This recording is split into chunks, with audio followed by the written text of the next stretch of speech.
Hello friends, welcome to easy notes for your online study channel. आप सबके अपने YouTube channel पे आप सभी का बहुत बहुत स्वागत है। फ्रेंड्स, आज यहाँ पर बहुत ही इंपॉर्टेंट टॉपिक जो आपका रिसर्च से जुड़ा हुआ जो टॉपिक है वहां से क्वेश्चन लेकर आए हैं और आई थिंक आपको तभी ये चीजें समझ में आएंगी जब मैं डायरेक्टली उन क्वेश्चंस पे आपको लेके चलूंगी जहां से क्वेश्चंस पूछे जा रहे हैं। तो जल्दी से भाई, अभी तक जिन्होंने भी लाइक शेयर सब्सक्राइब नहीं किया है चैनल को, वीडियो को जल्दी से स्टार्ट करिए और यहां पर अभी मैं जो दिखाने जा रही हूं उसको जरा समझने की कोशिश करिए। करना क्या है, जरा एक क्वेश्चन देखिए आप लोग। यहां पर स्क्रीन पे एक क्वेश्चन है, आप सभी के सीधे फोकस होगा। जब भी मैं आ जाऊंगी सीधा फोकस होता है अपने कंटेंट पे, यानी कि जो हम पढ़ाने जा रहे हैं उस पे पूरा फोकस होता है। तो यहां पर एक क्वेश्चन लिखा हुआ है और ये क्वेश्चन कब पूछा गया है जरा ध्यान से देखिए। लता, लालमन, नगमा, बहुत ध्यान से देखो। सुधीर, सरिता, पूर्णिमा, एक क्वेश्चन दिया गया है और ये क्वेश्चन आपके रिसर्च का है। पहले मैं आपको ये बताऊंगी कि कैसे क्वेश्चंस आते हैं, फिर उनको बताऊंगी उनको सॉल्व करने का तरीका। होता क्या है, हम लोग एमसीक्यूज को सॉल्व करते हैं लेकिन हमें यही नहीं पता होता है कि वो क्वेश्चंस आते भी है कि नहीं आते। तो आज पहले मैं आपको वो क्वेश्चंस दिखाऊंगी और उसके बाद उसके बारे में पूरी थ्योरी पढ़ाने वाली हूं, पूरी एमसीक्यूज के साथ पढ़ाने वाली हूं, ठीक है। जब वैकल्पिक प्राकल्पना स्वीकार्य हो, ऑल्टरनेट हाइपोथेसिस को एक्सेप्ट कर लिया जाए, तो निराकरणीय परिकल्पना के अस्वीकार होने की जो संभावना होती है उसे क्या कहते हैं?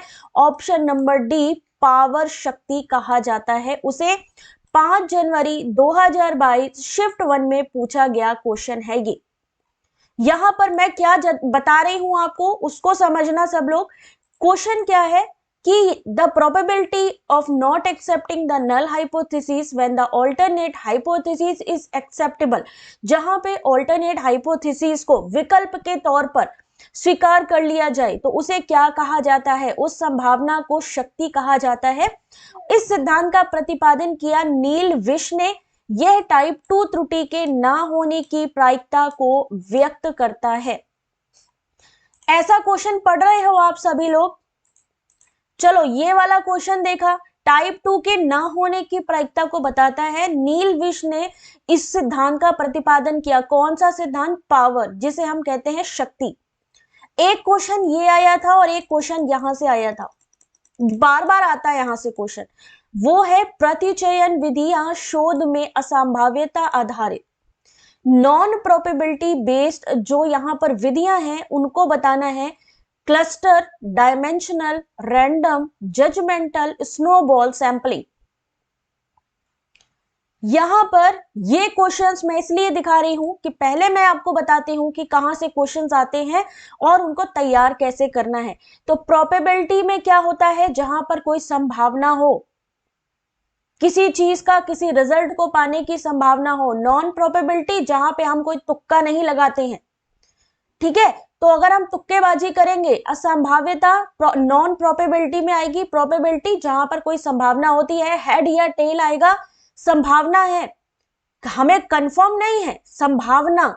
प्रोबेबिलिटी का क्या होता है कि हमने एक सिक्का उछाला और हमने उसको कहा कि वो हेड होगा या टेल होगा, एक संभावना बताई गई। नसरीन, सब लोग पहले जो चीज स्टार्ट हो गई है उस पर फोकस करना शुरू करो। नॉन प्रोबेबिलिटी कौन बताएगा इसमें से क्या होता है? रायमनी, प्रियंका, सरिता, जल्दी से पूर्णिमा, शंभू आंसर करो। नॉन प्रोबेबिलिटी तो ये हो गई, हमने सिक्का उछाला, हेड या टेल आया, पॉसिबिलिटी आ गई कि 50-50% की पॉसिबिलिटी है। बट नॉन प्रोबेबिलिटीज कौन सी है? इस तरीके का आपके सामने या तो क्वेश्चन आएगा मैचिंग में, जिसमें cluster sampling, dimensional, random, judgemental, snowball, और सामने लिखा होगा कि ये नॉन प्रोबेबिलिटी है या प्रोबेबिलिटीज है। ऐसे क्वेश्चंस आ रहे हैं एग्जाम में, तो आपने बहुत ध्यान से इसको समझना है। ऑप्शन नंबर सी, विमात्मक, निर्णय परक और स्नोबॉल। इसमें क्या होता है? नॉन प्रोबेबिलिटीज होती हैं। समग्र के सभी इकाइयों के प्रतिदर्श में चयनित होने की संभावना एक समान नहीं होती। इसमें शोधकर्ता के निर्णय और शोध के उद्देश्य के आधार पर एकत्र किया जाता है। Option number 2, option number 4, option number 5। प्रतिचयन जो नॉन प्रोबेबिलिटी है, डायमेंशनल जिसे हम कहते हैं विमात्मक, जजमेंटल यानी निर्णय के अनुसार जब कोई चीज का चयन किया जाए, स्नोबॉल ये भी आपकी क्या है, नॉन प्रोबेबिलिटीज है। अगला क्वेश्चन देखिए, मान लीजिए ये भी आपने कर लिया। अगला क्वेश्चन आ गया आपके सामने कि विश्लेषणात्मक आगम किसकी विधि है। सॉल्व करिए जरा। सब लोग रेडी थे, सब लोग क्लास में आ गए थे, सो जल्दी से इस क्वेश्चन का आंसर शुरू करिए। Analytic induction is a method of 2021 में और 2022 में पूछा गया क्वेश्चन। अभी अभी ज्योति स्टार्ट हुई है, डोंट वरी।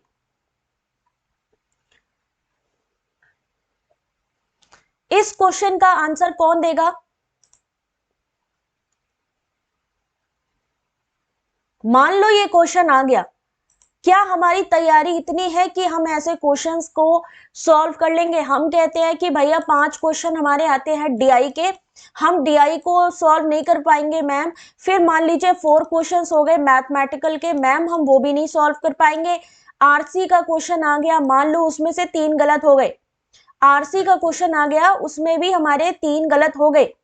अब कितने बचे हमारे पास? 9 3 12 12 क्वेश्चन मान लीजिए आप लोगों ने स्किप कर दिए। उसके बाद भी ये जो क्वेश्चंस हैं ये उनके बाद के क्वेश्चंस हैं, यानी 30 क्वेश्चंस हैं उसमें। सीमा 360 पे कर लो बेटा वीडियो की क्वालिटी, एक बार वीडियो की क्वालिटी बढ़ा लो। Option number B, A B and C. Option number ध्यान से देखिए, ऑप्शन नंबर ए, बी और सी। विश्लेषणात्मक आगमन, analytic induction is a method of systematic interpretation of event, यानी घटनाओं की सुव्यवस्थित व्याख्या करना, प्राकल्पनाएं सृजित करना और प्राकल्पनाओं का प्रशिक्षण करना या परीक्षण करना। अभी दिख रहा है सबको? आरसी भी करवा दूंगी बेटा। अभी ये समझ में आया? ये वाला क्वेश्चन अभी दिख रहा है सबको? यहां पर ऐसे ही क्वेश्चन एग्जाम में आते हैं जहां पर आपको लेंदी क्वेश्चंस को ही आपको देखने को मिलेंगे, इजी क्वेश्चंस तो बिल्कुल भी नहीं मिलने वाले। इसीलिए मैं ऐसे क्वेश्चंस दिखा रही हूं आप लोगों को कि एक्चुअली में पता चले कि भाई क्या करना है, कैसे क्वेश्चंस है। फिर एक देखिए, वेरिएबल्स दिए गए हैं, इंडिपेंडेंट, डिपेंडेंट, कंट्रोल और डिस्क्रीट। 360 पे वीडियो क्वालिटी करके देखो जरा एक बार। इनमें से आपको बताना है, आरसी रिवीजन करवाती हूँ बेटा, अभी पहले ये तो कर लो। अभी तो हम यूनिट 2 पे हैं और यूनिट 2 पे भी बुरा हाल है इस समय। अभी हम यूनिट 2 पे हैं और यूनिट 2 है research aptitude, but research aptitude कहना गलत होगा, रिसर्च मैथोलॉजी कह सकते हैं। इंडिपेंडेंट कौन सा होता है, डिपेंडेंट कौन सा होता है, कंट्रोल, डिस्क्रीट। कौन बताएगा? अब ऐसा क्वेश्चन आ गया, उप विभागों में बांटा नहीं जा सकता, कारण संबंधी, वह चर जो प्रभावित करता है, विषयों को विशिष्ट कोटि में बांटना, मतलब मैचिंग में भी उलझाया हुआ है आपका पूरा का पूरा क्वेश्चन। स्वतंत्र यानी क्या हुआ, स्वतंत्र एकदम फ्री हो गया, कारण संबंधी, निर्भर, ठीक है, वह चर जो प्रभावित करता है, नियंत्रण, कंट्रोल, विषय को विशिष्ट कोटि में बांटने के लिए प्रयोग किया जा सकता है, और विविक्त जिसे हम कहते हैं discrete. Independent, dependent, control, discrete उपभागों में नहीं बांटा जा सकता। गुड इवनिंग पारुल, देखो बेटा आ रही है बात समझ में? इंडिपेंडेंट, डिपेंडेंट, कंट्रोल और डिस्क्रीट क्या चीज होती है उसको समझिए आप सभी लोग, क्योंकि यहां से भी क्वेश्चन आपका देख रहे हैं आ रहा है। यानी रिसर्च एप्टीट्यूड में ये नहीं है कि बताइए हिस्टोरिकल आप टाइप पूछ लिया जाए या एक्सपेरिमेंटल पूछ लिया जाए, और भी बहुत कुछ पूछा जाता है। अब इस क्वेश्चन का कौन बच्चा जवाब देगा, जल्दी से बताओ जरा। ये वैधता किस नाम से जानी जाती है? जहां माप की मापक वैधता का आकलन इसकी तुलना समान संकल्पना वाले दूसरे माप से करता है तथा जो एक दूसरी पद्धति से उत्पन्न होता रहा है। क्वेश्चन हिंदी इंग्लिश दोनों में है अरशद। थैंक यू शांति। आप लोगों के लिए बेटा इसीलिए टाइम लग जाता है। मेरे को एक्चुअली मैं बना रही थी कुछ क्वेश्चंस, बट उसी समय मुझे याद आ गया कि उससे मिलते जुलते क्यों ना मैं आपको PYQ दिखा दूं, जिससे कि आपको और चीजें समझ में आनी शुरू हो, इसीलिए थोड़ा डिले हुआ। अब क्या करना है, कुछ बच्चे जो समझदार होंगे वो क्या करेंगे कि वो आंसर देखेंगे और रट्टा मार लेंगे कि अच्छा कन्वर्जेंट वैलिडिटी, कॉन्करेंट, कॉन्स्ट्रक्ट और या फिर प्रेडिक्टिव वैलिडिटी, है ना। मैम ने आंसर बताया कि भाई इसका सही आंसर है अभिसारी वैधता यानी कन्वर्जेंट। अच्छा ठीक है, क्वेश्चन खत्म, काम खत्म, पैसा हजम। लेकिन जो बहुत समझदार होंगे वो क्या करेंगे, कहेंगे अच्छा मेरे को नहीं पता भाई प्रेडिक्टिव क्या चीज है, मैंने गूगल पे सर्च करना शुरू किया, मुझे कॉन्स्ट्रक्ट नहीं पता, मैं उसको सर्च करूंगा या टेलीग्राम पर पूछूंगा, कॉन्करेंट मुझे नहीं पता, कन्वर्जेंट मुझे नहीं पता। मान लिया अभी डी से क्वेश्चन आया है, ऑप्शन नंबर डी है, बट हो सकता है आने वाले टाइम में ऑप्शन ए या ऑप्शन जो है बी कोई भी पूछा जा सके। Thank you Nasreen. पूर्णिमा आ रही है बात समझ में? तो आपको ये जो वैधता है इन तीनों को, चारों को पढ़ना है। ये वैधता कौन सी, अभिसारी के नाम से जानी जाती है, जहां माप की मापक वैधता का आकलन उसकी तुलना समान संकल्पना वाले दूसरे माप से करता है जो एक दूसरी पद्धति से उत्पन्न होता है। उदाहरण के लिए यदि एक ही प्रकार के गणित के प्रश्न को दो विभिन्न विधियों से हल किया जाए तो उसका उत्तर क्या होता है, समान आता है। यानी हो सकता है एक शॉर्टकट मेथड हो, एक लेंथी मेथड हो, लेकिन उन दोनों का जो आंसर आएगा वो क्या होगा, सेम ही होगा। जब ऐसी स्थिति आती है तो हमारा सही आंसर क्या होता है, अभिसारी वैधता। अभिसारी वैधता। अगला क्वेश्चन देखो बच्चों, सब लोग सबको पढ़ना है, याद रखिए। अगला क्वेश्चन देखिए, क्या आपने ये पढ़ा है, कौन एक गैर प्राचलिक सांख्यिकी है? क्या आप ये पढ़ रहे हैं? किस किस ने पढ़ा है बेटा? अनसुनी, कोई बात नहीं बेटा, बाद में भी देख सकते हो, लाइव भी देख सकते हो, जैसे चाहो। नगमा थैंक यू बेटा। नसरीन अभी देखो एक नया क्वेश्चन, ख्याति आई थिंक तुम्हें पता होगा इसके बारे में, मैंने लास्ट टाइम भी बताया था। नॉन पैरामेट्रिक स्टैटिस्टिक इसमें से कौन सी है, गैर प्राचलिक सांख्यिकी? सही आंसर ऑप्शन नंबर डी, यानी स्पीयरमैन का सह संबंध जो है नॉन पैरामेट्रिक है। और पैरामेट्रिक कौन सी है, क्या होता है ये, F test, T test, Pearson correlation, Spearman correlation, क्या चीज है ये? पढ़ा है नगमा? क्या चीज है और ये हमारे रिसर्च में क्या कर रही है? भाई रिसर्च का मतलब ही है हम प्रैक्टिकल करेंगे, हम थ्योरी के साथ साथ प्रैक्टिकल पे भी जाएंगे, तो हमें ये सारी चीजें पता होनी चाहिए। ध्यान से देखिए, यहां पर F test, T test, Pearson का सहसंबंध यानी कोरिलेशन, स्पीयरमैन का सहसंबंध, नॉन पैरामेट्रिक स्पीयरमैन हो गया। अगर आपसे पैरामेट्रिक पूछा जाएगा तो यहां पर बच्चों आप लोगों के लिए ये पूरा का पूरा एग्जाम्पल याद रखेंगे। पैरामेट्रिक है टी टेस्ट, स्वतंत्र नमूना, युग्मित यानी पेयरिंग में टी टेस्ट, अनोवा टेस्ट पढ़ा है, एजुकेशन वाले जानते होंगे। टी परीक्षण, एफ परीक्षण, पियर्सन का सहसंबंध किस में आता है, पैरामेट्रिक में आता है। अब नॉन पैरामेट्रिक में क्या आएगा, मान लीजिए स्टेटमेंट वाला क्वेश्चन आ गया कि इसमें से पैरामेट्रिक में उन्होंने पूछा अनोवा एक पैरामेट्रिक टेस्ट है, प्राचलिक सांख्यिकी है, तो पता होगा तभी तो बताओगे। गैर प्राचलिक सांख्यिकी कौन कौन सी है, मॉन विटनी, क्रूसल वॉलेस, स्पीयरमैन का सहसंबंध, विल्कॉक्सन हस्तांतरित रैंक टेस्ट और फ्रीडमैन का अनोवा।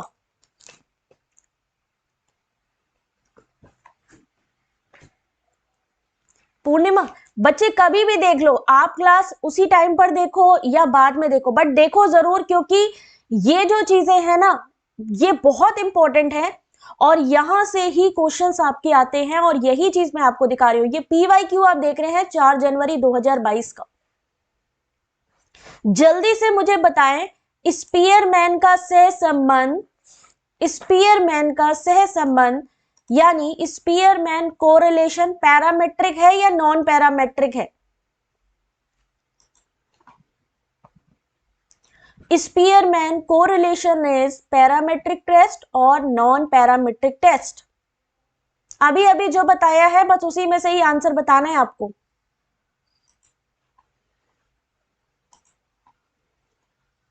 चलो भाई जल्दी जल्दी बताओ भाई, बड़ा टाइम लग रहा है तुम लोग को बताने में। नगमा बच्चे जल्दी से तुम पहले मेरे क्वेश्चन का आंसर करो, पैरामेट्रिक है कि नॉन पैरामेट्रिक है? अभी देखो अभी अभी मैंने ऊपर बताया है, ये जो है ये जो डायग्राम बना है भाई ऊपर वाला, अभी अभी मैंने आप लोगों को सबको बताया है कि ऊपर वाला हमारा है पैरामेट्रिक, ये है पैरामेट्रिक, और जो नॉन पैरामेट्रिक है वो नीचे दिया गया है। स्पीयरमैन के बारे में मैंने बात करी है, तो स्पीयरमैन किसमें है? गैर प्राचलिक सांख्यिकी में काउंट होता है। नॉन पैरामेट्रिक में इसको कौन कौन याद करेगा भाई? नॉन पैरामेट्रिक में कैलकुलेट होता है आपका स्पीयरमैन का कोरिलेशन।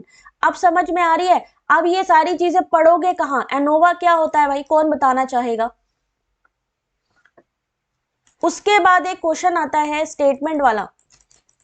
स्टेटमेंट वाला एक क्वेश्चन आता है कि research hypothesis is a tentative statement postulating a relationship between factual and conceptual element of the variables।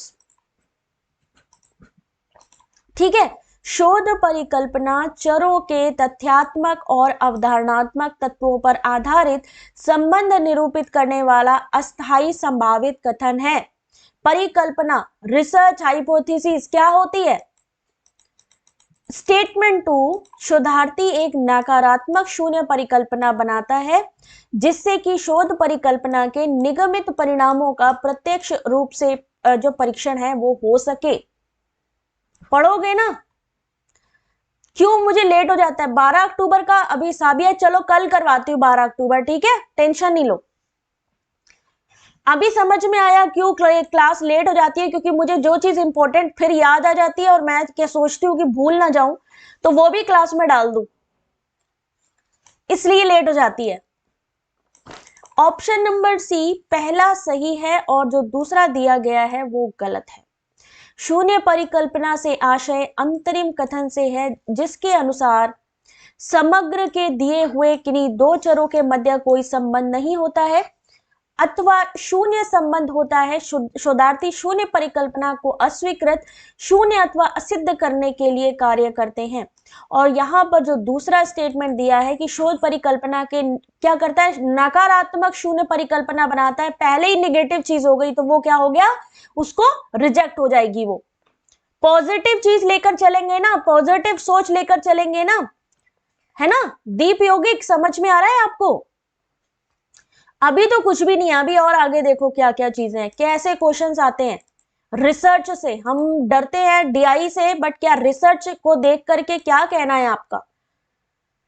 सामाजिक अनुसंधान में बहुचर सांख्यिकी का उपयोग सांख्यिकी सॉफ्टवेयर की उपलब्धता के कारण बढ़ गया है। बहुचर सांख्यिकी द्विचर सांख्यिकी की तुलना में समझने में आसान है। वो लोग अपने अपने हैंड रेस करो जिसको लगता है कि नहीं नहीं मेरी तैयारी तो बेस्ट है और मुझे रिसर्च एप्टीट्यूड को पढ़ने की अब जरूरत नहीं है। हम लोग क्या करते हैं? यूनिट वाइज लेके चलते हैं ना। हम लोग क्या कहते हैं कि हमने भाई यूनिट 1 टीचिंग एप्टीट्यूड हमें आ गया, हमें रिसर्च एप्टीट्यूड आ गया, हमें कम्युनिकेशन आ गया, हमें ये आ गया, हमें वो आ गया। बट जब उनसे क्वेश्चंस पूछे जाते हैं तब समझ में आता है कि हमें कितना आता है। ये क्वेश्चन आपके पीवाईक्यू क्वेश्चंस डाले हुए हैं जहां से मैं अभी आपको क्वेश्चन पूछ रही हूं। यस कोमल, डेली क्लास होती है बेटा, बट लाइक नहीं करते हैं बच्चे। लाइक करा करो यार बिना कहे। जिसको भी जो भी मेरी बात से एग्री हो जल्दी से वीडियो को लाइक शेयर करो। कितनी इंपॉर्टेंट चीज बता रही हूं मैं आपको, बहुचर सांख्यिकी। अब इसके बारे में पता होगा तो ही तो अपन कुछ कर पाएंगे, नहीं तो कर ही नहीं पाएंगे कुछ। चलो फिर पढ़ना शुरू करो मेरे साथ साथ। सामाजिक अनुसंधान में बहुचर सांख्यिकी का उपयोग सांख्यिकी सॉफ्टवेयर की उपलब्धता के कारण बढ़ गया है। ये सही है। बहुचर सांख्यिकी द्विचर सांख्यिकी की तुलना में समझने में कठिन है।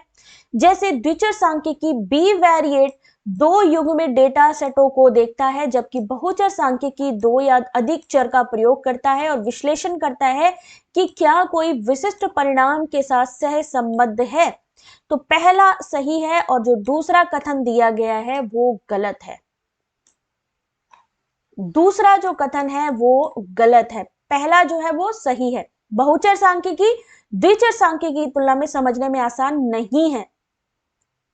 फिर एक क्वेश्चन आता है, मान लीजिए, चलो ठीक है, फिर हमने कहा कि ठीक है भाई अपन कर लेंगे रिसर्च एप्टीट्यूड, आराम से कर लेंगे। शिवा अभी जल्दी आएगी बेटा। Thank you Babita. यशिका अभी समझ में आ रहा है बेटा हम बात किस चीज पे कर रहे हैं। हम कोई वैसी बात नहीं कर रहे हैं, हम कंटेंट पे बात करें, हम आपके सिलेबस की बात करें। हम आप कहते हैं जब एग्जाम आता है कि मैम जो है हमें पढ़ा हुआ आया ही नहीं, पता नहीं क्या क्वेश्चन आ रहा था, क्योंकि हम वैसे पढ़ ही नहीं रहते। हमारी पढ़ाई को कैसे पता चलेगा कि हमारा जो पढ़ाई का जो डायरेक्शन है वो सही जा रहा है? कैसे पता चलेगा कि जो हमारी पढ़ाई है वो सही जा रही है? वो तभी पता चलेगा जब हमसे 2-4 क्वेश्चन उसके बारे में पूछे जाएं। आप जानते हैं कि 50% क्वेश्चन आपके स्टेटमेंट वाले और असर्शन रीजन वाले आते हैं। 50% पेपर 1 पेपर 2 बोथ में। और अगर हम इसके तरीके तैयारी ही नहीं कर रहे हैं, मल्टीपल चॉइस क्वेश्चन में उलझे हुए हैं, तो क्या होगा? सहसंबंध गुणांक का मान -1 से +1 के बीच होता है। सही है कि नहीं? अन्य दो चरों के सहसंबंध से एक चर के मान का पूर्वानुमान करने में कोई सहायता नहीं मिलती यदि हम दूसरे के मान का पता भी हो।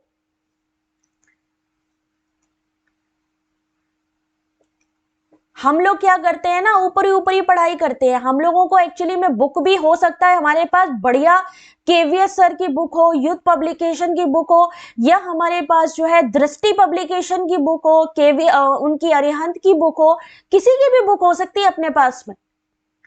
लेकिन हमें डायरेक्शन ही तो नहीं पता। जब तक घोड़ा रेस में दौड़ेगा नहीं, क्या पता कि वो जीतेगा भी कि नहीं जीतेगा।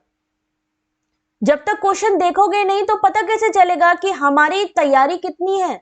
सहसंबंध गुणांक के बारे में कौन कौन जानता है पहले से? ऑप्शन नंबर बी दोनों ही सही है, परंतु आर ए की सही व्याख्या नहीं है। क्यों? रीजन में जब भी आपसे पूछा जाए तो आप सबसे पहले अपने आप से क्वेश्चन करो वाई। क्या ये इस वाई का आंसर है कि माइनस और प्लस के बीच में रहता है, लेकिन क्यों रहता है? वाई क्यों? अन्य दो चरों के सहसंबंध एक चर के मान का पूर्वानुमान करने में कोई सहायता नहीं मिलती यदि हमें दूसरे का मान पता हो। यानी ये दूसरी बात कह रहा है, ये दूसरी बात कह रहा है। ठीक है। अब मान लो जैसे कि मैं जो है क्लास लेने बैठी थी, मैंने एक स्टेटमेंट दिया, मैं क्लास लेने बैठी थी, मुझे देर हो गई। मैं क्लास लेने बैठी थी, मुझे देर हो गई।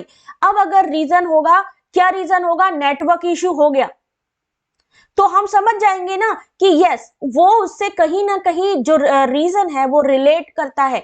जरूरी नहीं है जो असर्शन रीजन है या स्टेटमेंट है प्रैक्टिकली सही हो। प्रैक्टिकली सही होना जरूरी नहीं है, लेकिन आप उस समय क्या सोचते हो, क्या करते हो, वो इंपॉर्टेंट है। याद रखिए, आप हमेशा हमारी क्लास से कुछ ना कुछ नया जरूर सीखेंगे। कभी भी आपको ये नहीं है कि, क्योंकि आप खुद भी जान रहे हो यार, टेक्नोलॉजी चेंज हो रही है। टेक्नोलॉजी, सिलेबस, हर एक चीज चेंज हो रही है और हम क्या कर रहे हैं, हम उसी चीज पे बैठे हुए हैं पुराने पे कि अरे वाह यार पीवाईक्यू है, रट्टा मार लो, ऑप्शन नंबर भी आ जाएगा। जरूरी नहीं आए। हो सकता है स्टेटमेंट 1 सेम आ जाए कि जो इसका गुणांक का मान होता है -1 +1 के बीच में रहता है, और जो दूसरा दिया गया है कि दूसरा हो सकता है पूछ लिया जाए निगेटिव कितना होता है या सहसंबंध गुणांक को किसके द्वारा प्रतिपादित किया गया था, दूसरा स्टेटमेंट चेंज कर दें, क्या पता। ऐसा थोड़ी ना सिलेबस से बाहर उठा के दे देंगे, लेकिन ये हम पढ़ रहे हैं क्या?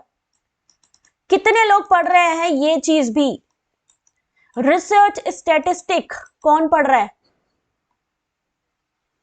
सांख्यिकी महत्व का वह कौन सा परीक्षण है जिसका विशेष रूप से यह प्रमाणित करने के लिए प्रयोग किया जाता है कि हम कितना निश्चयी हो सकते हैं कि आपात सारणी में दर्शाए गए निष्कर्षों को किसी समग्र के प्रायिकता निदर्श से निर्मित किया जा सकता है। अब जैसा कि मैंने कहा दो कैटेगरी है, एक समझदार एक बहुत समझदार। जो समझदार होंगे उन्होंने तुरंत देख लिया होगा काई स्क्वायर टेस्ट, वो रट्टा मार लेंगे। लेकिन बहुत समझदार जो लोग होंगे वो कहेंगे अच्छा मैम ने क्रैमर टेस्ट के बारे में भी कुछ कहा था, उसको हमें सर्च करना पड़ेगा। लिकर्ट स्केल मैम ने क्लास ली थी, उसमें बताया था। पियर्सन का कोरिलेशन जो है वो पूछा गया था, क्या था, सर्च करना शुरू कर देंगे। मैं कभी आप लोगों से ये नहीं कहूंगी कि किसी की क्लास पे किसी भी बुक पे आप डिपेंडेंट हो जाए, क्योंकि अब आपका पेपर यूपीएससी के बराबर हो चुका है, जहां पे आपकी ये नहीं पूछा जाएगा कि आपने क्या पढ़ा, कैसे पढ़ा, आपको कितना आता है ये मैटर करता है। समझ आ रही है? काई स्क्वायर परीक्षण, हो सकता है कि काई स्क्वायर का फॉर्मूला आपके सामने डाल दिया जाए। आया है ये वाला क्वेश्चन, मैं भी इसमें डाल नहीं पाई। एक में क्या किया था इन्होंने, फॉर्मूले लिखे हुए थे मानक विचलन, स्टैंडर्ड डेविएशन के, कोरिलेशन के, काई स्क्वायर टेस्ट के, है ना, इन सब के फॉर्मूले लिखे हुए थे और कह रहे थे जरा मैचिंग बिठा दीजिए, इसमें मैचिंग बिठा दीजिए। अब क्या होगा, अगर हमें पता ही नहीं है इसके बारे में कि भाई साहब ये होती क्या चीज है, तो कुछ कर पाएंगे क्या? कुछ भी नहीं कर पाएंगे। इसलिए कोशिश करिए कि ये सारे जितने भी फॉर्मूले हैं इनको भी याद करिए। काई स्क्वायर, कभी कभी क्या करते हैं, मीन मीडियन मोड स्टेटमेंट में पूछ देते हैं कि मीन मीडियन मोड क्या है। स्कीवनेस जिसे हम विषमता कहते हैं वो क्या होती है, या घंटी के आकार वाली जो विषमता है उसमें प्लस किधर होता है, माइनस किधर होता है, इस घंटी का क्या मतलब होता है। आ रही है बात समझ में? तो क्या करना है दीपशिका, समझ आ रही है बेटा?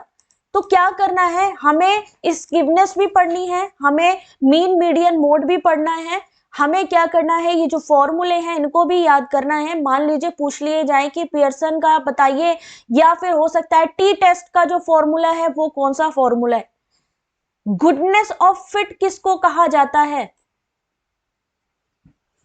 काई स्क्वायर परीक्षण एक अप्रचलित सांख्यिकी विधि है, नॉन पैरामीट्रिक, जिसका प्रयोग नामित क्रम सूचक स्केल पर प्राप्त हुए डेटा के लिए किया जाता है।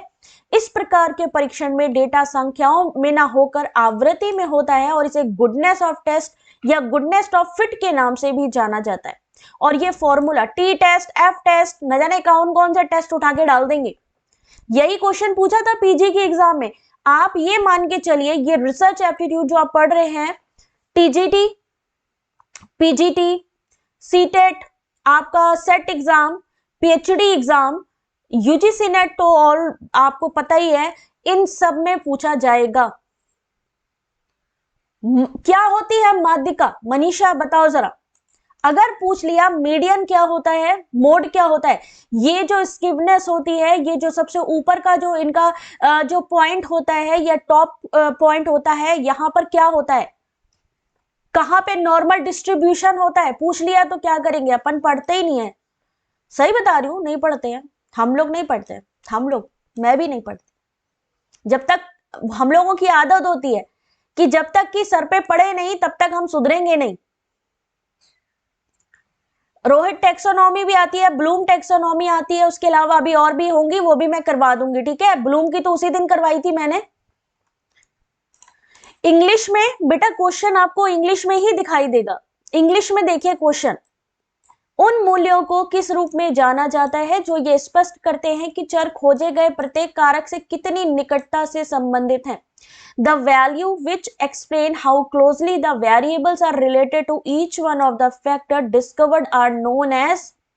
अब कौन कौन जानता है फैक्टर लोडिंग के बारे में, गेट करेक्शन के बारे में, डेलिबरेट सैंपलिंग, क्रूस्कल-वालिस टेस्ट। लेप्टो प्लेटो, वेरी गुड सृष्टि। एजुकेशन वालों के लिए इजी होगा क्योंकि उसमें जनरली क्वेश्चन आता है, साइकोलॉजी में भी हो सकता है ये चीजें आती हैं, इकोनॉमिक्स वालों के लिए भी थोड़ा हेल्पफुल है, बट बाकी लोगों के लिए थोड़ा डिफिकल्ट है। वो लोग अपने अपने हाथ खड़े करो जरा, हैंड रेस करो जरा, जिनको लगता है कि अरे यार अभी तो बहुत मेहनत करनी है। कौन कौन लोग हैं? जिक्रा बताओ बेटा, आ रही है समझ में? कितने लोग ऐसे हैं जिनको लगता है नहीं यार ये तो पता है, येट करेक्शन तो अपन को बड़े आराम से आता है। क्या होता है येट करेक्शन? पूर्णिमा, राधा, कौन बताएगा मुझे येट करेक्शन क्या चीज होती है? जब हम किसी बड़े इंस्टीट्यूट का भी बैच लेते हैं, बड़े इंस्टीट्यूट का बैच लेते हो आप लोग, क्या वहां पर कभी आप क्वेश्चन करते हो कि भाई आपने ये स्टेटिस्टिक तो पढ़ाई नहीं हमको? आप बैच लेते हो, आप सिलेबस लेकर काम करते हो उस पे, और आप लोग क्यों, सब लोगों का जेआरएफ क्यों नहीं होता? इसीलिए नहीं होता क्योंकि जो मेन पॉइंट है वो तो रह ही जाता है, नहीं तो सभी का जेआरएफ नहीं हो जाएगा, है ना? बात आ रही है सबको समझ में? जो भी कर रहे हो उसको बहुत ध्यान से सोच समझ के अपने सिलेबस के अकॉर्डिंग तैयारी करो कि मेरे सिलेबस में क्या चीज है। अगर वो चीज नहीं करवाई जा रही है तो प्लीज उसके लिए बोलो, ये मैंने बोला, मैंने समझा कि नहीं यार ये चीज करवानी चाहिए बच्चे, तो मैंने ये चीज ला दी, अदरवाइज तुम लोग बोलते ही नहीं। यही बात है ना। उन मूल्यों को कारक निदान ऑप्शन नंबर 1 फैक्टर लोडिंग के रूप में किसे जाना जाता है, जो स्पष्ट करते हैं कि चर खोजे गए प्रत्येक कारक से कितनी निकटता से संबंधित है। कारक निदान मूल रूप से चर और कारक के लिए सहसंबंध गुणांक है, और कारक निदान उस विशेष कारक पर चर द्वारा बताया गया विचरण दिखाता है। तुलसी प्रॉपर नहीं दिख रहा बेटा? ध्यान से देखो जरा, एक बारी मैं रिफ्रेश कर लेती हूँ। जहां से भी जो भी चीज पढ़ो प्लीज अपने सिलेबस को सामने रखो यार, फिर बाद में कहते हो कि यार सिलेबस से नहीं आया मैम, पता नहीं कौन से नए क्वेश्चन उठा के डाल दिए इन्होंने, ये यही से देते हैं। और अभी क्या है, मान लो अभी डेलिबरेट आपने पढ़ा लेकिन भूल गए, क्रुस्कल वॉलिस पढ़ा भूल गए, येट करेक्शन पढ़ा भूल गए, तो होगा क्या, एग्जाम में अगर आ गया तो कुछ नहीं कर पाओगे। लेकिन जो बहुत समझदार लोग हैं वो इसके बनाएंगे नोट्स, उनको पता है कि यहां से क्वेश्चन आता है, तो वो क्या करेंगे, यहां से क्वेश्चन आपका नोट करेंगे और करेंगे। बजट के क्वेश्चन भी करवाऊंगी मैं, डोंट वरी। फिर एक क्वेश्चन यहां से देखिए आता है, नीचे दी गई सूची में पहचान कीजिए कि शोध की आंतरिक वैधता के लिए कौन से खतरे हैं। Internal validity, Sangeeta daily class होती है 8:30 से 9 बजे के बीच में, बेटा एक बार चेक कर लिया करो। एग्जाम डेट अभी तो नहीं आई है, जब आएगी तो टेंशन और बढ़ जाएगी, तो मच बेटर है कि अभी जो चीज पढ़ रहे हो रिलैक्स माइंड से पढ़ो, जिससे कि चीजें समझ में आए। जब आ जाएगी तो तुम लोगों को ये समझ में आएगा क्या? नहीं समझ आएगा। शोध की आंतरिक वैधता के लिए कौन से खतरे हैं, इसी महीने एग्जाम होना है बेटा, इसी महीने एग्जाम होना है, तो बस उसको छोड़ो, डेट तो आ ही जाएगी, जिसपे कॉन्सेंट्रेट करना उस पे करो। सांख्यिकीय प्रतीपगमन, विषयों को आंतरिक चयन, प्रायोगिक विफलता, चर का अधिक सक्रिय होना, यानी ऑप्शन नंबर ए। आंतरिक वैधता इनमें से कौन सी है? Option number B, option number D और option number E. Statistical regression, differential selection of subject और एक्सपेरिमेंटल मोर्टेलिटी। अभी तो यही है कि एग्जाम फरवरी में होना है, लेकिन इन्होंने जो डेट एक्सटेंड की है उसकी वजह से हो सकता है, डाउटफुल है थोड़ा सा, मुझे लग रहा है कि हो सकता है कुछ चेंज कर सकते हैं। चलिए इस क्वेश्चन का सब लोग आंसर करिए, क्योंकि ये मैं 2 बार आपको बता चुकी हूं।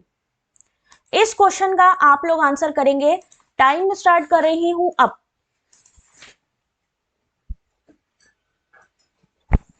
आंसर करिए जल्दी से, जब तक कि मैं फोन इसको जरा लैपटॉप को चार्ज कर लूं।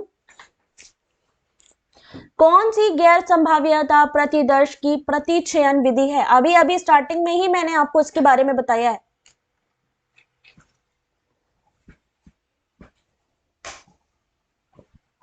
चलिए बताइए इसके बारे में। प्रोबेबिलिटी, नॉन प्रोबेबिलिटी, इसका पीडीएफ भी मिलेगा बेटा आपको। दीपक हेलो बेटा, आंसर करते चलो। देखो इस समय टाइम कम है, कोशिश करो जो क्वेश्चन आपके सामने आ रहे हैं उनको समझ के सॉल्व करने की। देखो कितनी तैयारी है अपनी। इस क्वेश्चन का सही आंसर ऑप्शन नंबर बी बिल्कुल सही है। ऑप्शन नंबर बी है, बी, डी और ई। अभी अभी आपने देखा था वहां पर डायमेंशनल आ गया था, यहां पे कोटा सैंपलिंग। कोटा, स्नोबॉल और जजमेंटल कैसी है? गैर संभाव्यता प्रादर्श है। गैर संभाव्यता, ठीक है। संभाव्यता कौन कौन सी है आपकी? हो गई क्लस्टर, सिस्टमैटिक, ठीक है। जहां पर समान रूप से चयन की संभावना ना हो, गैर संभाव्यता। किधर गया अगला क्वेश्चन, किधर गया? अभी तो ये PYQ देख रहे हो, अभी तो रुको तो सही, अभी तो तुम लोगों ने देखा ही क्या है। फिर एक क्वेश्चन है, इसको चलो तुम लोग पढ़ लेना। जहां पर समान अवसर मिलते हैं उसको क्या कहते हैं? जहां पे समान अवसर होते हैं, सिस्टमैटिक हो गई, स्ट्रेटिफाइड हो गई, 2 और 5, 2, 4 और 5। 4 कौन सी है? रैंडम, हाँ रैंडम भी हो गई। 2, 4, 5 जहां पे आपके समान चयन की स्वतंत्रता रहती है, वो किस में आएगी? आपकी प्रोबेबिलिटी में आएगी। यहां से भी क्वेश्चन आता है, इसको समझ लेना। जल्दी जल्दी मैं आगे क्वेश्चन बढ़ाती हूँ, ठीक है। अभी आपको ये समझ में आया कि कैसे क्वेश्चंस आते हैं? अभी वो लोग जरा हैंड अप करो जिनको समझ में आया कि यार ये कंटेंट धुंधला आ रहा है। हैप्पीनेस, एक बार बैक करके वीडियो को फिर से स्टार्ट करके देखो जरा। अब वो लोग अपने अपने हैंड्स अप करो जिनको लगता है कि यार इस कंटेंट पे तो काम करना चाहिए, ये कंटेंट अगर मुझे पीडीएफ में मिल जाए तो लॉटरी लग जाए। ये जो टेस्ट के बारे में मैम ने बोली है आज चीजें, किसको किसको लगता है कि यार ये चीज अगर हमें एक पीडीएफ में मिल जाए तो काम बन जाए? काम बन जाएगा इस पीडीएफ से। इस पीडीएफ से लेंथी क्वेश्चंस आते हैं, यस। इक्का दुक्का होगा जो एमसीक्यूज आएंगे। तो चलो भाई स्टार्ट करते हैं। The first step in the problem solving process is, समस्या समाधान प्रक्रिया का जो पहला चरण है वो कौन सा है? कौन बताएगा मुझे? सॉल्व करो जरा इस क्वेश्चन को। The first step in the problem solving process is, solve करो, बहुत इजी क्वेश्चन है बेटा। व्हाट्सएप पे पीडीएफ नहीं मिलता शिवा। एक्चुअली क्या है, मैं व्हाट्सएप पे मेरे को इतने कॉल्स आ गए जिसकी वजह से मेरा खुद का काम डिस्टर्ब हो गया काफी। तो मैं इस समय ज्यादा व्हाट्सएप पे ध्यान नहीं दे रही हूँ, कुछ मैसेजेस वगैरह पढ़ लेती हूँ, बाकी पूरा काम इस समय मेरा टेलीग्राम पे है और वेबसाइट पे। शोभा 360 पे वीडियो की क्वालिटी बढ़ा लो बेटा एक बार। 360 पे करके देखो, अपनी वीडियो सेटिंग देखो किस पे क्लियर आ रही पिक्चर। चलो यहां पे क्वेश्चन नंबर 1, ऑप्शन नंबर 1, समस्या को परिभाषित करना।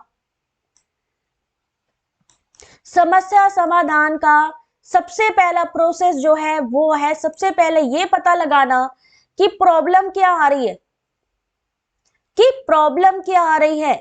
चलो थोड़ा और आगे बढ़ते हैं रिसर्च में। समस्या समाधान, चुनौतियों का पता लगाना। चरण कौन कौन से हैं? सबसे पहले क्या करते हैं, मान लीजिए प्रॉब्लम सॉल्विंग का स्टेप पूछ लिया जाए आपसे। प्रॉब्लम सॉल्विंग यानी समस्या समाधान का चरण बताइए। समस्या को परिभाषित करना कि क्या समस्या है, उसको पता लगाना, उसको विश्लेषण करना कि हाँ भाई क्या इसमें क्या क्या चीजें इन्वॉल्व हैं और क्या आगे इसको हम कंप्लीट कर सकते हैं। विकल्पों का वजन यानी कि आपने कौन कौन से टूल इस्तेमाल करने हैं, क्या क्या विकल्प यूज करने हैं। सर्वोत्तम समाधान लागू करना, निगरानी प्रगति, स्टेप्स ऑफ प्रॉब्लम सॉल्विंग। तो सबसे पहले क्या होता है, पहला चरण ही समस्या को परिभाषित यानी कि उसको डिफाइन करना है। ये भी आपसे स्टेप पूछ लिए जाते हैं। Problem solving, finding challenges and putting the best answer into action is the art of problem solving. क्या इशू है, analysing the problem, weighing the options, implementing the best solution, monitoring process, जिसमें आपका monitor and collect data आ जाएगा। Question number 2, question number 2 जरा जल्दी से पढ़िए।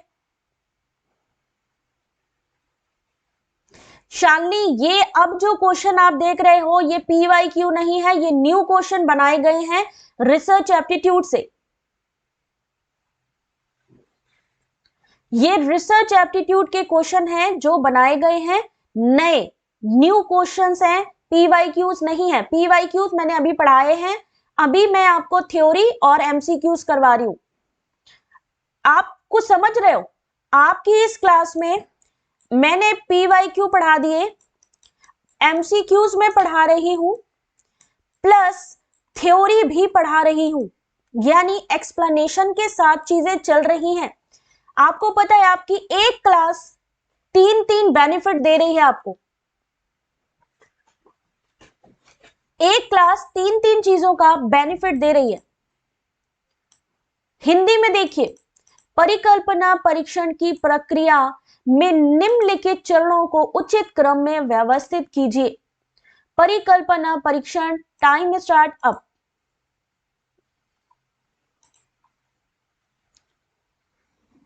First paper समझ में नहीं आता, कोई बात नहीं बेटा, ज्वाइन हो जाओ हम लोगों के साथ में, ठीक है। डेली क्लासेस अटेंड करो, सब समझ आएगा। हिंदी में देखो, अभी एग्जाम तो आ रहा है भाई, 21 फरवरी से एग्जाम है। अगर थोड़ा डिले भी हुआ तो आपका 1 मार्च से स्टार्ट हो जाएगा, कोई मतलब ही नहीं है डिले होने का ज्यादा। उन्होंने टाइम ही दिया है उसी के अकॉर्डिंग। जून की डेट्स भी आ गई हैं तो डिले होने का मतलब नहीं है ज्यादा। आंसर क्या होगा जल्दी से देखो इसका। इस क्वेश्चन का सही आंसर होगा ऑप्शन नंबर 4। कितने लोगों ने दिया है ऑप्शन नंबर 4? हाथ उठाओ जरा, देखो। और वो लोग देखो जिन्होंने गलत किया, क्यों गलत किया। ऑप्शन नंबर 4 यानी सबसे पहले क्या आएगा यहाँ पे? सबसे पहले आएगा सेटअप, अशक्त और वैकल्पिक परिकल्पना, फिर आएगा महत्व के स्तर का चयन करना, उसके बाद में आएगा परीक्षण आंकड़ों का चयन करना, फिर आएगा निर्णय नियम स्थापित करना, फिर प्रदर्शन संगणना और लास्ट में कंक्लूजन निकालना। ऑप्शन नंबर 4 इस क्वेश्चन का सही आंसर है। सब लोग पढ़ लो एक बार, ऐसे ही लंबे लंबे क्वेश्चन आएंगे। थैंक यू बबली, सबका गलत हो गया। ओए होए होए होए, न्यू क्वेश्चन से तोते उड़ गए। अभी चलो कोई गल नहीं, आगे देखते चलो। महत्वपूर्ण बिंदु, अगर आपसे कहा जाए परिकल्पना परीक्षण के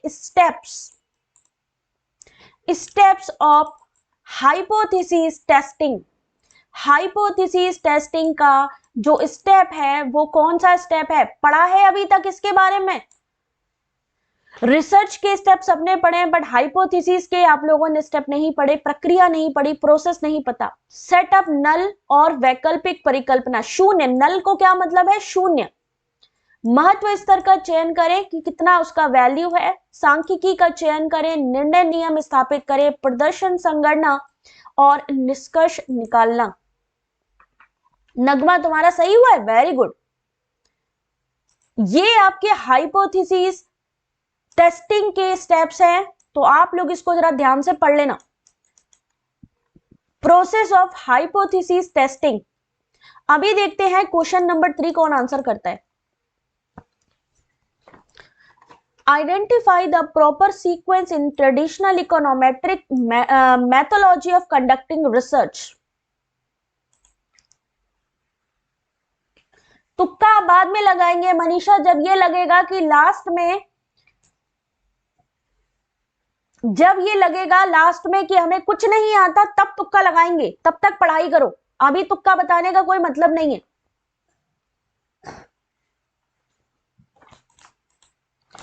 जल्दी से पढ़ो इस क्वेश्चन को। हिंदी में देखिए, शोध करने की पारंपरिक अर्थमिति पद्धति में उचित क्रम की पहचान कीजिए। टाइम स्टार्ट अब। ऐसे ही टाइम भागेगा और ऐसे ही क्वेश्चन होंगे जो दिमाग को बिल्कुल आपको जीरो कर देंगे। आपको लगेगा यार मैंने पढ़ा भी था कि ये नहीं पढ़ा था। पिछली बार रैम इंस्टॉलेशन आ गई थी कि बताइए अगर आपको रैम को इंस्टॉल करना है तो किधर से करोगे, कैसे स्टेप है, उनके स्टेप पूछ लिए। साइंटिफिक रिसर्च के स्टेप पूछ लिए, समझ रहे हो, मॉडल ऑफ टीचिंग पूछ लिया, तो जब तक पढ़ोगे नहीं तो आगे बढ़ोगे नहीं, तो पढ़ो जल्दी जल्दी, रीडिंग की आदत डालो जल्दी से अपनी। इस क्वेश्चन का सही आंसर क्या होगा? अर्थमिति पद्धति में उचित क्रम की पहचान कीजिए। डेटा संग्रह, नीति नुस्खा, परिकल्पना परीक्षण, परिकल्पना का निरूपण। Option number 3 DACB। कितने लोगों का सही हुआ? ऑप्शन नंबर 3 DACB, यानी सबसे पहले क्या आएगा? परिकल्पना का निरूपण करना, फिर डेटा कलेक्शन करना, फिर परिकल्पना का परीक्षण करना और लास्ट में नीति नुस्खा। ऑप्शन नंबर 3 सबसे पहले formulation of hypothesis, data collection, testing of hypothesis और लास्ट में पॉलिसी प्रिस्क्रिप्शन। ऑप्शन 3 किसने किसने दिया?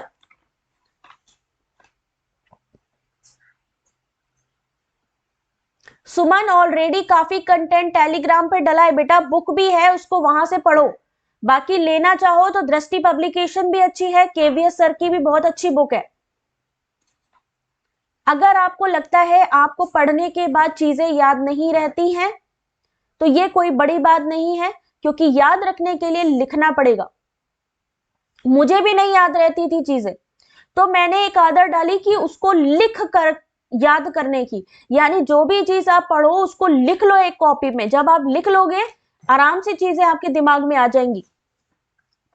भारती, इस बार सही है तुम्हारा? सबका नहीं सही हो रहा है, कुछ लोगों का एक क्वेश्चन सही होता है, दूसरे लोगों का दूसरे में एकदम डब्बा गोल। परिकल्पना निर्माण, डेटा संग्रह। अच्छा, अगर हम कहें प्राइमरी डेटा कलेक्शन कैसे होता है, प्राइमरी डेटा को अगर हमें कलेक्शन करना है तो उसका सोर्स क्या है? आप मुझे बताओ। एंजल दिख रही है क्या? हाँ, एंजल ही बैठी है पीछे। अच्छा, आप लोग मुझे बताओ जरा कि अगर हमें डेटा का कलेक्शन करना है तो प्राइमरी सोर्स कौन सा है? ये जो मैं क्वेश्चन पूछती हूं ना, जो समझदार बच्चे होते हैं वो सिर्फ क्लास पे ध्यान देंगे, जो बहुत समझदार बच्चे होंगे वो क्या करेंगे? जल्दी से उस क्वेश्चन का आंसर करना शुरू करेंगे। डोर टू डोर जाना, डायरेक्टली जाना, क्वेश्चनियर लेकर जाना, है ना, डायरेक्टली फील्ड पे जाना। प्राइमरी कलेक्शन की बात करें तो न्यूज़पेपर किस में आएगा? इंग्लिश वर्जन दिखा दिया करो। एक मिनट बेटा, इंग्लिश वर्जन भी दिखा दे रही हूं, एक मिनट होल्ड करो। पढ़ लो बेटा रोहित, अभी ये बेटा पूरा पीडीएफ आप सबको मिलेगा, आराम से पढ़ना उसको, ठीक है? अभी ये सारी चीजें आपको आराम से मिलेंगी। न्यूज़पेपर प्राइमरी है कि सेकेंडरी है सोर्स? अगर हम बात करें न्यूज़पेपर की, newspaper primary source of data है या सेकेंडरी सोर्स ऑफ डेटा है? सेकेंडरी कैसे हुआ सृष्टि?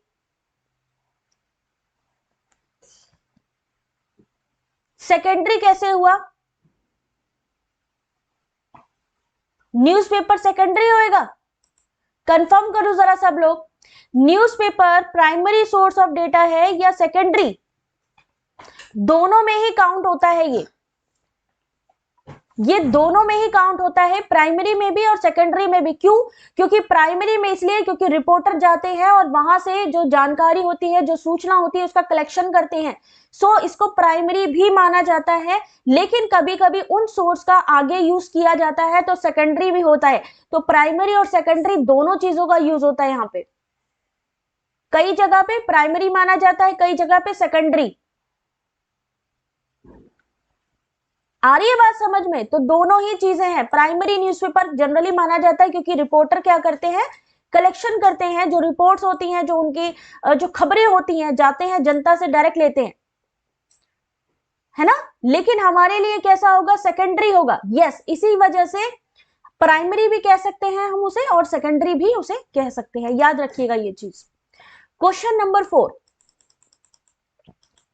इंग्लिश वाले जल्दी से इसको पढ़ लो बेटा एक बार। Arrange the following step of formulating research proposal in a logical sequential order.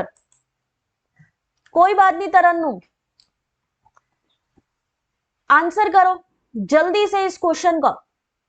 Question number 4, arrange the following step of formulating research proposal in a logical sequential order. और जिन्होंने अभी तक लाइक नहीं किया भैया बिना कहे लाइक कर दो, इतना इंपॉर्टेंट क्लास चल रही है, इतनी इंपॉर्टेंट पीडीएफ मिलने वाली है। और अगर आपको लगता है कि हमारे चैनल को सपोर्ट करना चाहिए तो प्लीज आप लोग एज अ मेंबर जरूर ज्वाइन करें हमारे चैनल को। बहुत सारे लोगों ने सपोर्ट किया है, आप लोग भी सपोर्ट करो। अरे वाह पूर्णिमा, वेरी गुड बेटा। यही चीज यहां चल रही है, पीछे एंजल पढ़ाई कर रही है, कल उसका टेस्ट है और यहां मैं क्लास की तैयारी कर रही हूं। हिंदी में दिखा दे, हिंदी में तो दिखा दिया। अनुसंधान प्रस्ताव तैयार करने के निम्नलिखित चरणों को तार्किक क्रम में व्यवस्थित कीजिए। और इस क्वेश्चन का जो सही आंसर है वो है ऑप्शन नंबर 4, ACBED। क्या आंसर होगा? ऑप्शन नंबर 4, यानी सबसे पहले समस्या को परिभाषित करना, फिर क्या करना, उसकी समीक्षा यानी रिव्यू करना, फिर परिकल्पना का निर्माण करना, फिर डिजाइन करना और लास्ट में आएगा डेटा का संग्रह करना। किसका किसका सही हुआ? ऑप्शन नंबर 4, यही था ना ऑप्शन नंबर 4। किसका किसका सही हुआ ऑप्शन नंबर 4? हिंदी में देखो, किसने किसने दिया ऑप्शन नंबर 4? अक्षु बाद में दिया, जल्दी आंसर किया करो, जल्दी जल्दी। Rupal very good, Babita D, जिसका पहले आंसर आएगा उसी को ही माना जाएगा। भारती ने बिल्कुल सही दिया। पार्वती किधर हो बेटा, किधर दिखाई नहीं दे रहा, जल्दी जल्दी आंसर करना शुरू करो। ठीक है, सबसे पहले defining research problem, review literature, formulation of hypothesis, फिर research design, collection of data. Question आता है यहां से, यूं ही नहीं पढ़ाए जा रहे। शोध प्रस्ताव तैयार करने के जो चरण हैं उसको आप लोग अच्छे से पढ़ोगे हिंदी और इंग्लिश में, क्योंकि काफी क्वेश्चंस हैं जिसकी वजह से मैं ज्यादा डिटेल तो नहीं बता पाऊंगी, बट यस अगर आप पढ़ोगे तो चीजें समझ में आ जाएंगी। रिसर्च प्रपोजल क्या चीज होती है? Research proposal is a formal structure document that outline your intended study topic, your explanation for why it deserve investigation and your proposed method of inquiry. क्यों करना चाहते हैं आप शोध, ये बताता है रिसर्च प्रपोजल। क्यों करना चाहते हैं, कैसे करोगे, कैसे उस चीज को आप जो है एग्जीक्यूट करोगे। क्वेश्चन नंबर 5 आंसर करना शुरू करिए जरा। क्वेश्चन नंबर 5, ऐसे क्वेश्चन कंफ्यूज कर देते हैं, तभी तो ऐसे क्वेश्चन डाले जाते हैं एनटीए की तरफ से। बस एक चीज ध्यान रखो, जो पीडीएफ मैं आपको दूं, जो मैं आपसे कहूं कि उसको सर्च करके पढ़ना है, उसको वैसे ही करते जाओ। डायरेक्शन सबसे इंपॉर्टेंट होती है, बुक से फर्क नहीं पड़ता, क्लासेस से फर्क नहीं पड़ता। अगर आपको कोई कह रहा है कि देखिए आप इसका जो है इसके बारे में पढ़ लीजिए, तो उसको पढ़ना शुरू कर दीजिए। अभी हिंदी में भी दिखा रही बेटा, हिंदी में भी दिखा रही हूं, 1 मिनट होल्ड करो। इनकम्प्लीट एक्सपेरिमेंटल रिसर्च डिजाइन कौन एक अपूर्ण प्रायोगिक अनुसंधान डिजाइन है? ऐसे ही घड़ी टिक टिक टिक टिक करेगी एग्जाम में और आप सोचोगे क्या करें अब हम। हिंदी इंग्लिश दोनों में दिखाऊंगी, डोंट वरी।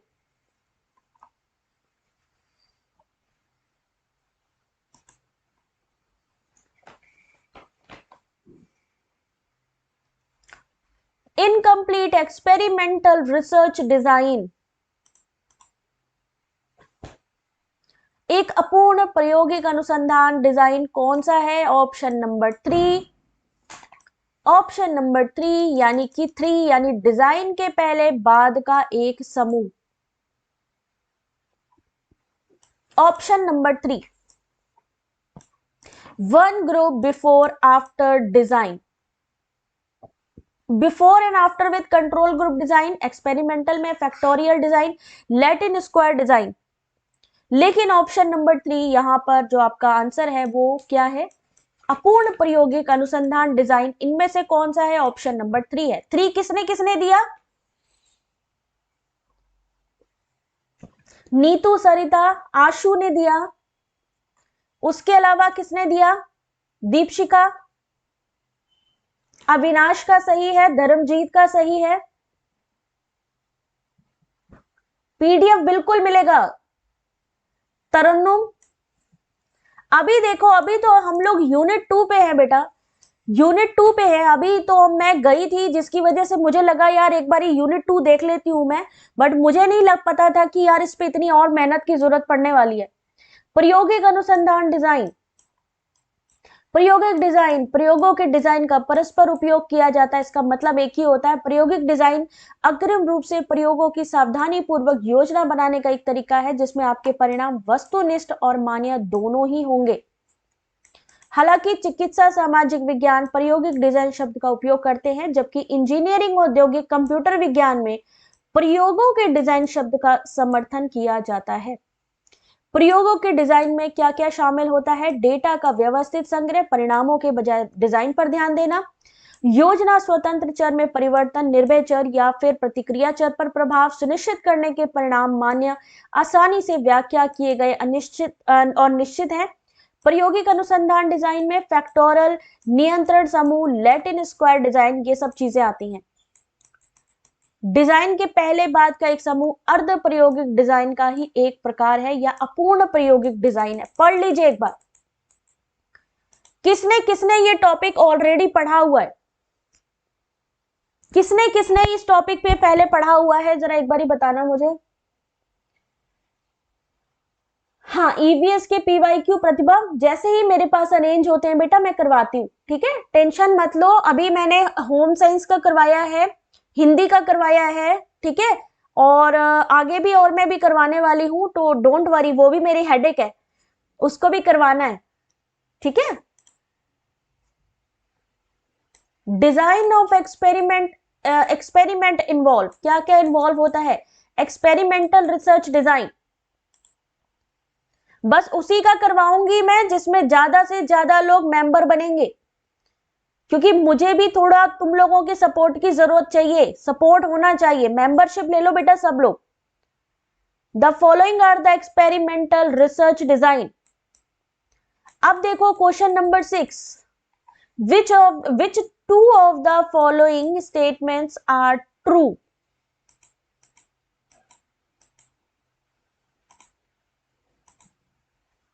हिस्ट्री का भी करवाऊंगी बेटा, बट जल्दी से सब लोग जो भी चाहते हैं कि पेपर 2 के भी पीवाईक्यू में करवाऊं, तो जल्दी से मेंबरशिप ले लो, क्योंकि मेरे को भी यार काफी चीजें परचेस करनी पड़ती हैं, और आप लोगों के मैं कोई फीस तो लगाई है नहीं, मेंबरशिप ही है जो है, उसी पर डिपेंड हूं मैं।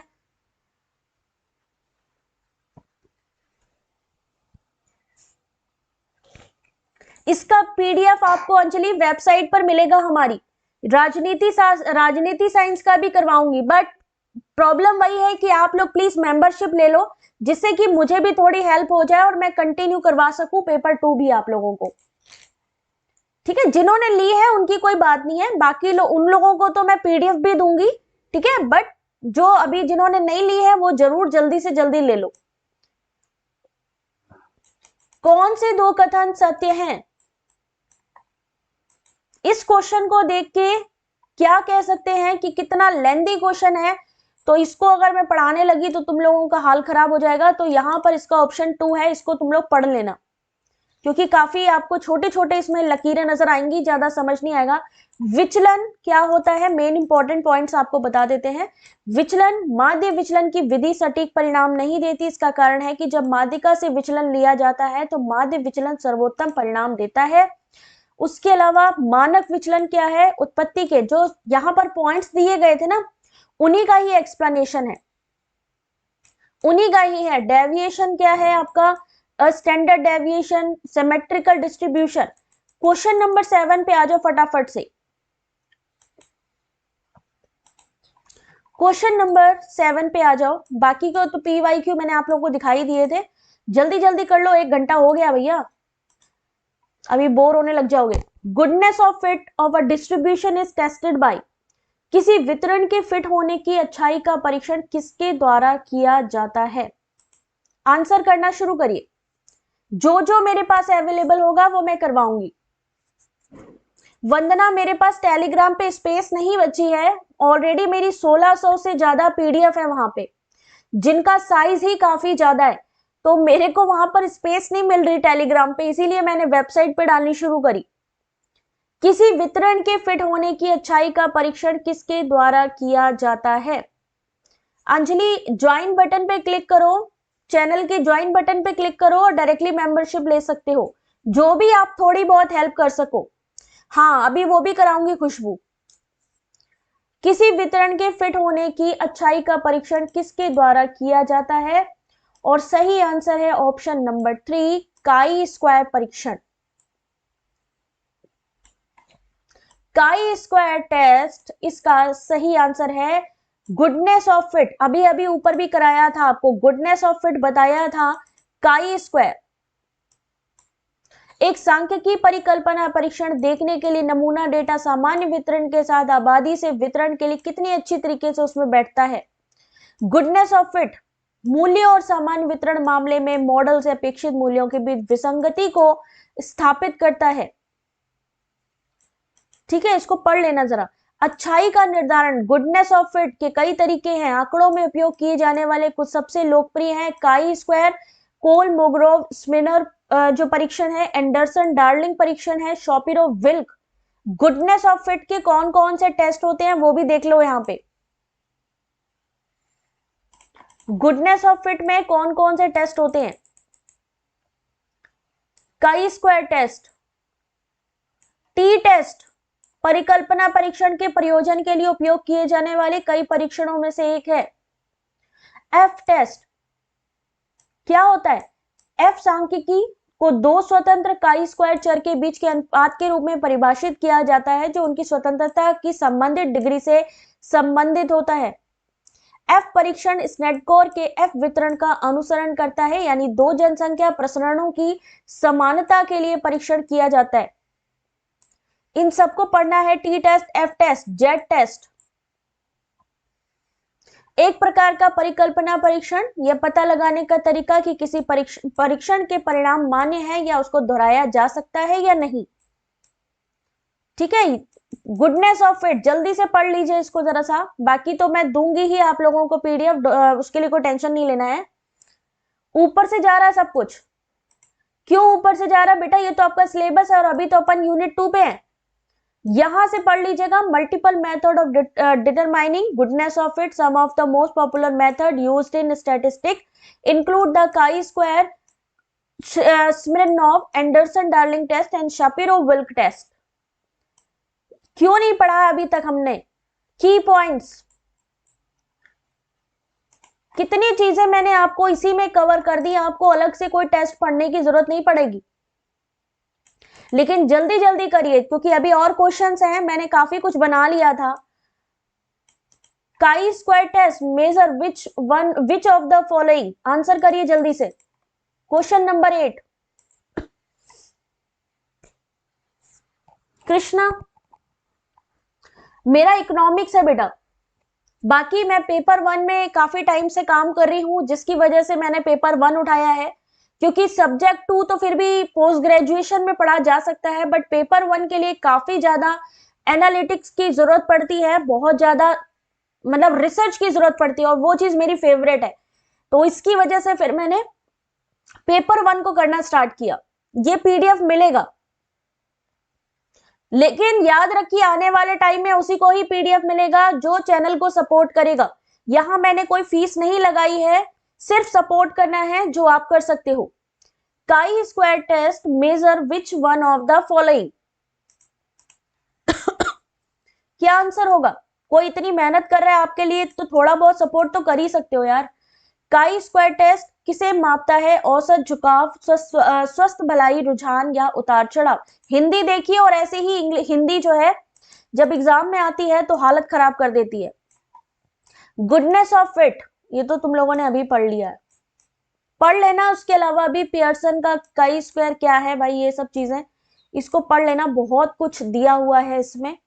तुम लोग कहते हो ना मैम नोट्स नोट्स नोट्स, ये नोट्स है, बनाने की जरूरत नहीं है, फॉर्मूला याद कर लेना, मान लो काई स्क्वायर का पूछा गया तो बता सकते हो।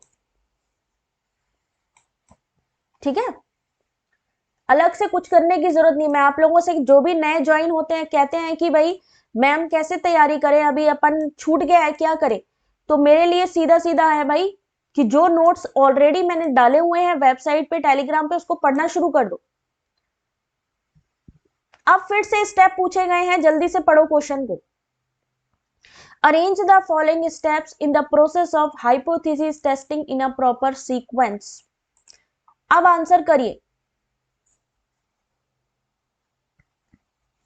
तरन्नुम, अगर आप यूपीएससी की भी तैयारी कर रहे हो तो पेपर 2 तो बेटा सब में सेम है। पेपर 2 तो आप तैयार वैसे ही करो जैसे आप कर रहे हो, उसमें तो कोई टेंशन ही नहीं है। बात आती है पेपर 1 की, तो इसके लिए थोड़ा सा समय, जो भी क्लासेस होती है उसको दो, और जितनी भी पीडीएफ है उनको उठा करके पढ़ना शुरू कर दो। ये दूसरा क्वेश्चन है सृष्टि, ये क्वेश्चन बदल गया। पार्वती, अगर यहां से डायरेक्टली आप लोगों का नहीं हो पा रहा है, सब्सक्रिप्शन या मेंबरशिप नहीं हो पा रही है, तो आप मेरे को डायरेक्टली भी ज्वाइन कर सकते हो टेलीग्राम पे। आज पहली बार क्लास देख रहे हो दीपक? अभी तो यूनिट 2 चल रही है भाई, अभी तो यूनिट 2 चल रही है। ऑलरेडी मैंने काफी करवा दिया था, लेकिन फिर भी जो चीजें बची थी तो मैंने कहा जल्दी जल्दी वो दिखा देते हैं क्वेश्चन के साथ में, इसलिए दिखाना जरूरी है। मान लो क्वेश्चन रिपीट हो गया तो हेल्प हो जाएगी ना। यस रीता, बिल्कुल डेफिनेटली बेटा। टेलीग्राम से 1 मिनट होल्ड करो, मैं अभी टेलीग्राम लिंक शेयर करती हूँ। आंसर करो जब तक कि इसका। तुम लोग कभी भी ये सोचा करो, अगर मैम 5-10 मिनट लेट हुई है ना, तो इसका मतलब है पक्का वो कुछ करने वाली है क्लास में, कुछ ना कुछ वो एक्स्ट्रा लाने वाली है, क्योंकि उसी में मेरा टाइम चला जाता है जनरली। और मुझे तो लगता नहीं है मुझे मैराथन वगैरह लेने की जरूरत है, क्योंकि मेरी मैराथन इसी में ही हो जाती है, इसी में ही मेरी पूरी मैराथन हो जाती है। आंसर करना शुरू करो। वो क्या कहते हैं ना, 100 सुनार की 1 लोहार की। अपन लोहार है, एक मारी तो बस काम बराबर। चलो, लोहार है कि सुनार है यार, कंफ्यूज हो गए, गलत मैंने दे दिया। लोहार तो 100 बार मारता है, सुनार 1 बार मारता है। अपन सुनार हो गए ना, फिर एक बार में ही सारा कंटेंट बराबर कर दिया। ओम, ये तो बेटा मुझे खुद नहीं पता होता कि मैं अगले दिन क्या पढ़ाने वाली हूँ। मैं कभी नहीं सोचती हूँ कि मैं कल क्या करने वाली हूँ। मैं ये सोचती हूँ जब भी मेरे को कंटेंट तैयार करना होता है, तो मैं ये सोचती हूँ कि अगर मैं तैयारी कर रही होती तो मैं क्या चीज पढ़ना स्टार्ट करती, या मैं क्या और पढ़ती। देखो, सबके पास बुक्स हैं, सबके पास नोट्स हैं। तुम लोगों को जनरल सबको पता है कि क्या चीज आएगी, कैसे आएगी। जो एक्स्ट्रा फैक्टर है, जो एक्स फैक्टर है, वो यहां पर आप लोग पढ़ रहे हो। ठीक है, वो समझो बस आप। इसका ये पढ़ लेना प्रक्रिया किस तरीके की होती है। मैं अगले क्वेश्चन पे जाती हूँ डायरेक्टली। ओ क्वेश्चन अगला आ गया, बट ये काफी बड़ा क्वेश्चन है, और इसको आप लोगों को, ये मैं स्किप करूंगी क्वेश्चन, ये तुम लोग खुद से पढ़ोगे इस पीडीएफ में। इसी तरीके की मैचिंग, जैसा कि अभी मैंने आपको बताया, वो आती है जैसा आप लोग स्क्रीन पे अभी देख रहे हो। स्क्रीन पे देख रहे हो मैचिंग। सोनार, अच्छा सोनार 100 बार मारता है, लोहार 1 बार मारता है। सुमन कंफर्म कर दिया, थैंक यू यार। वही मेरे को कंफ्यूजन हो रही थी कि सोनार कहूं कि लोहार कहूं। काई स्क्वायर टेस्ट और अनोवा का F test, Z test, T test, ऐसी ही मैचिंग आएगी यहाँ पर। लेकिन क्योंकि यहाँ पर ऑप्शंस आपको समझने में काफी टाइम लग जाएगा, काफी बड़ा है ये, तो इसलिए मैं इसको स्किप करूंगी। बट यस, इसका सारा का सारा आंसर दिया हुआ है, आपको सिर्फ पढ़ना है।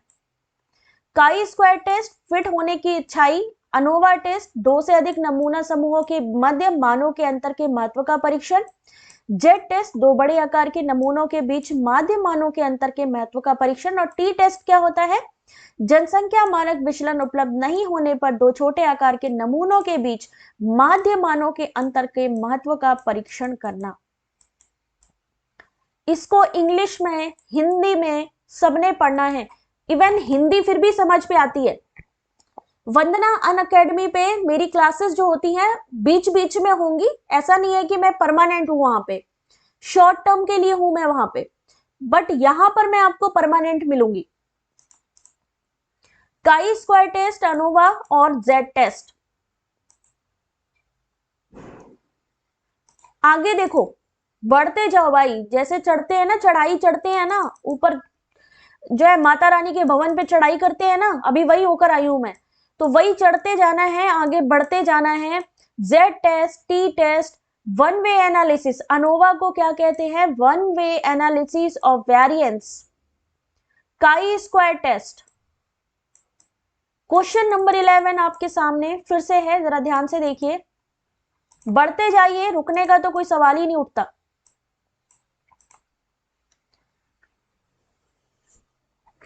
सोना हल्का धातु है, चोट नहीं लगेगी, लोहार एक बार में ही होश में ला देगा। क्या बात है। मैचिंग कभी राइट नहीं होती, उसका रीजन है कि हमें पता ही नहीं है कि मैचिंग में सॉल्व क्या करना है। अगर मैचिंग में दो ऑप्शन भी आपको पता है कि आपको सही से, तो आप बाकी के आंसर तो आराम से निकाल लोगे। मैचिंग में अगर दो ऑप्शन भी सही पता है तो निकाल लोगे, लेकिन अगर दो ऑप्शन भी नहीं पता है तो क्या कर लोगे।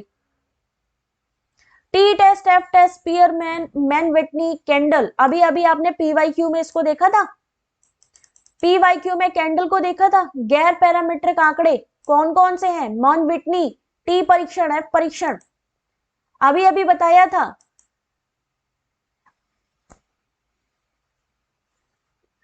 जल्दी जल्दी आंसर करना शुरू करो। नॉन पैरामेट्रिक टेस्ट, अभी आपको मैंने एग्जांपल दिए थे, व्हाट इज पैरामेट्रिक और what is non parametric test. Example पूछे गए हैं आपके सामने, आंसर करना शुरू करिए।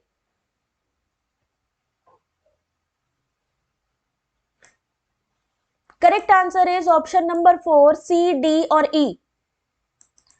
ऑप्शन नंबर 4, सी, डी और ई, यानी स्पीयरमैन का rank order, Mann Whitney, Wilson और ऑप्शन नंबर ई कैंडल समरूपता। किसने दिया है ऑप्शन नंबर 4?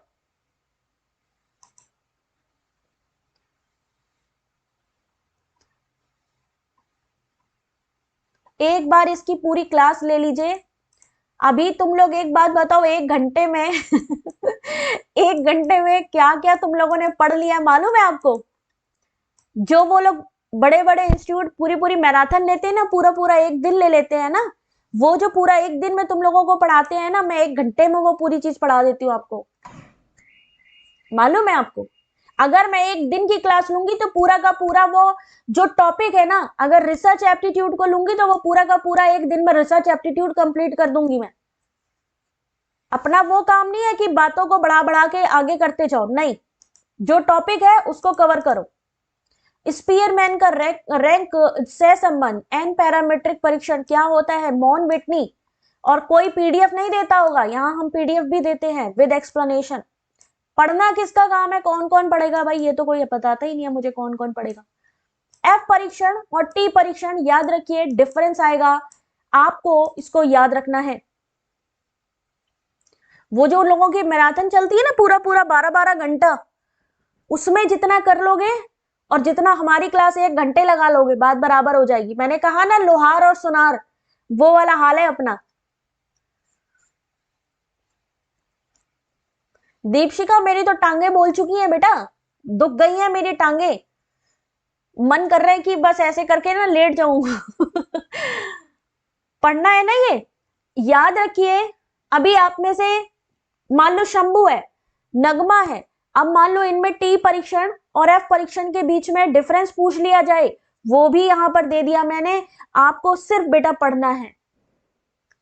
कोई भी बड़ा सा बड़ा इंस्टीट्यूट होगा, बड़े से बड़े कोचिंग इंस्टीट्यूट वाले आपको पढ़ा नहीं सकते, आपको क्वालिफाई नहीं करा सकते। क्वालिफाई पता है कौन करा सकता है, आप खुद। खुद अपने को, खुद अपने स्वयं को लेके जाइए, अपने दिमाग का यूज करिए, आप क्वालिफाई हो जाओगे।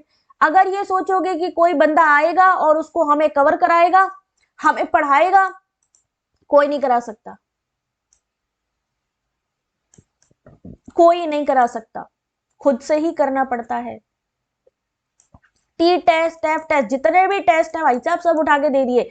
फिर मैंने एक और मैचिंग डाल दी है, इसको भी आपने पढ़ना है। जेड टेस्ट क्या है, अनोवा क्या है, क्रूस्कल वॉलिस क्या है, काई स्क्वायर टेस्ट क्या है।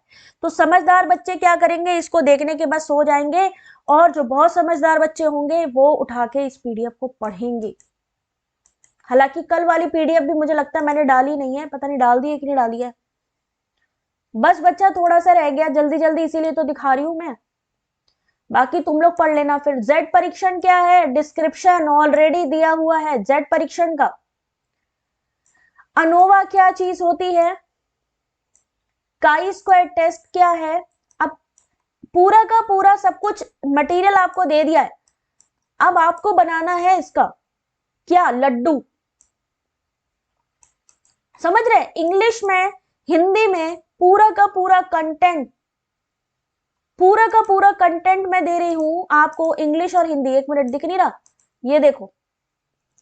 करना क्या है, पढ़ना है इसको, पूरा सामान लाकर रख दिया है मैंने। कल की क्लास की पीडीएफ नहीं मिली ना, कल की क्लास की पीडीएफ और ये पीडीएफ दोनों मैं डालती हूं एक साथ, पढ़ लेना।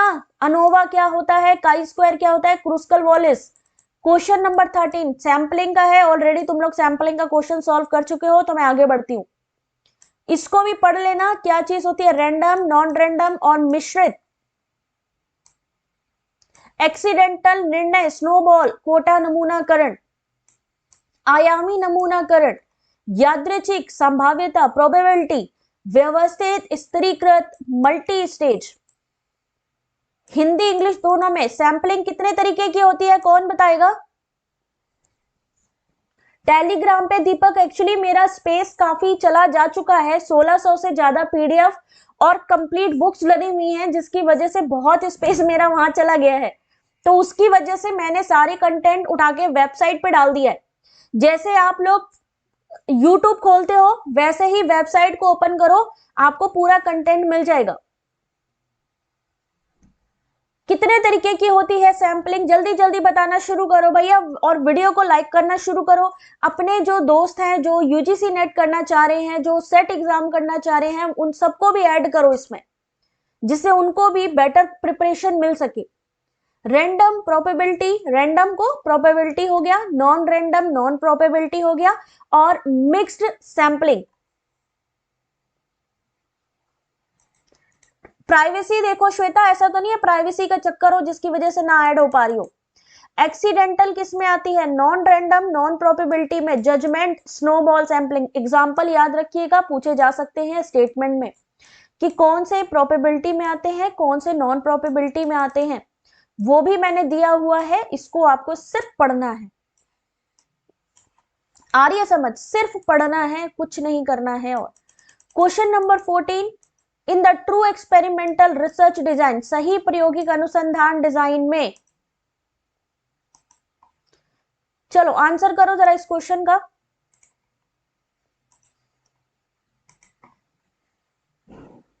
इसका पीडीएफ वेबसाइट पर मिलेगा, वीडियो के डिस्क्रिप्शन पे देखो, ऑलरेडी वीडियो के डिस्क्रिप्शन पे लिंक दिया हुआ है मैंने। सही प्रायोगिक अनुसंधान में क्या चीज आती है, और प्लीज आप सबसे मेरी रिक्वेस्ट है, जल्दी से ज्वाइन बटन से आप लोग हमारे चैनल को ज्वाइन कर लो एज अ मेंबर। आप हमारे चैनल के मेंबर बन जाओ, जिससे कि मुझे भी सपोर्ट हो जाए और आपको भी अच्छा लगे। देखो अब इस क्वेश्चन का सही आंसर, ऑप्शन नंबर 3, रेंडमाइजेशन द्वारा बाहरी चरों पर नियंत्रण। Option number 3, control on external variable by randomisation in true experimental research design. कितने तरीके के होते हैं यहाँ पे प्रायोगिक डिजाइन के प्रकार, पूर्व, अर्ध और सही, 3 तरीके की डिजाइन होती है प्रायोगिक अनुसंधान की। पता था ये चीज? एग्जामिनेशन डेट तो आ चुका है पद्मा, 21 तारीख से एग्जाम है, बट अभी जो डेट एक्सटेंड हुई है तो हो सकता है उसकी वजह से कुछ थोड़ा बहुत देखने को मिले, लेकिन ज्यादा फर्क नहीं पड़ेगा। प्रतिभा, अगर बेटा मैंने वहां पर 89 रुपीज, जो कि शायद आप लोग एक दिन में खर्च करते होंगे, पर मंथ का दिया हुआ है 89 रुपीज मात्र, जिसमें आपको PDF, lecture videos, live classes, पूरा कंटेंट मिल रहा है। सिर्फ आपको 90 रुपए देने हैं महीने के, और मेरे ख्याल से ये देना ज्यादा मुश्किल नहीं है। ये आपके ऊपर है कि आप 89 का लेना चाहते हो या 199 का, आपके अकॉर्डिंग दिया हुआ है मैंने, जिससे भी आप सपोर्ट कर सको। एडमिट कार्ड फरवरी के सेकेंड वीक में आएगा, फर्स्ट वीक में सिटी इंटीमेशन आएगा, यानी आपका सिटी इंटीमेशन बहुत जल्दी आने वाला है। सही प्रायोगिक सोलोमन का 4 समूह design, pre test post test control group design, सब पढ़ना है भाई, बहुत जरूरी है। Pre experimental, quasi experimental, true experimental, अलग अलग पढ़ने की जरूरत ही नहीं है। How is the significance of an ANOVA test determined, ANOVA test से जुड़ा एक क्वेश्चन जरा ध्यान से देखिए। अनोवा परीक्षण का महत्व कैसे निर्धारित किया जाता है?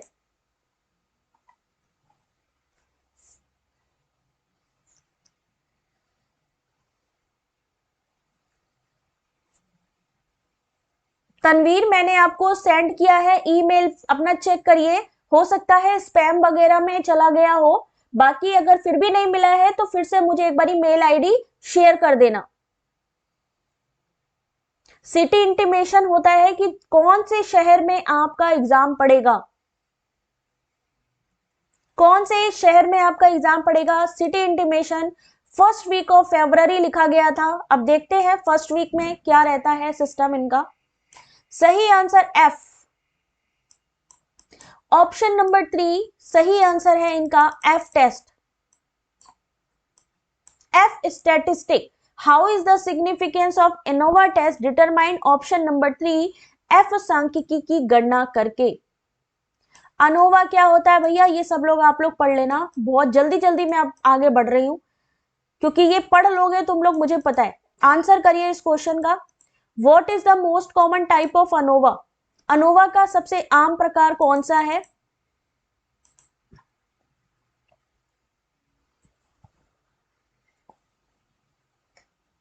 ओके कर देना बेटा, ठीक है। आंसर करिए, अनोवा परीक्षण का महत्व कैसे निर्धारित किया जाता है? काई स्क्वायर स्टेटिक्स की गणना करके, टी टेस्ट की गणना करके, एफ सांख्यिकी की गणना करके। ये तो क्वेश्चन अभी पूछा, लेकिन अभी है कि अनोवा का सबसे आम प्रकार कौन सा है? 1 वे अनोवा, 2 वे, 3 वे और 4 वे। जो सेंटर फिल किया है उसी से ही आएगा। 1 मंथ है प्रीति, 1 मंथ है। मेरे ख्याल से आप लोग एक दिन में 100 रुपीज तो आपके आराम से चले जाते होंगे, आराम से। थोड़ा बहुत भी अगर आपने मान लो कुछ मंगा लिया, बर्गर पिज्जा भी मंगा लिया ना, तो 50 रुपए तो यूं ही चले गए। और किसी किसी के मोबाइल का रिचार्ज इतना होता है कि 300 रुपए तक आप मोबाइल रिचार्ज कराते फिरो, या फिर अगर आप बुक लेने जाओगे तो 300 से कम कोई बुक नहीं मिलेगी। बट ये सब कुछ नहीं करना है, सिर्फ आप सपोर्ट कर सकते हो जितना बड़ा आपका दिल हो, या तो 89 रुपीज से या 199 से। कोई आपको कहेगा नहीं आकर के कि आप कितने का ले रहे हो, ये आपके ऊपर है। जेन्युइनली आपको अगर ये कंटेंट लेना हो तो आप क्या करोगे? 1 वे अनोवा, क्योंकि मुझे हेल्प हो जाएगी कंटेंट बनाने में भी और कंटेंट परचेस करने में भी, थोड़ी थोड़ी आपकी हेल्प से। 1 वे अनोवा इसका सही आंसर है, ठीक है। ये इतना, ये जो पीडीएफ बनता है ना बेटा, जब खुद से बनाओगे तब समझ में आएगा कितनी बड़ी रिस्पॉन्सिबिलिटी है कि आप क्या पढ़ा रहे हो। एकल कारक अनोवा कहा जाता है जिसमें एक साथ एक स्वतंत्र चर भी शामिल होता है। इंग्लिश और हिंदी में, जनरली इंग्लिश में पढ़ाना फिर आसान है। What is primary purpose of ANOVA, what is primary purpose of ANOVA?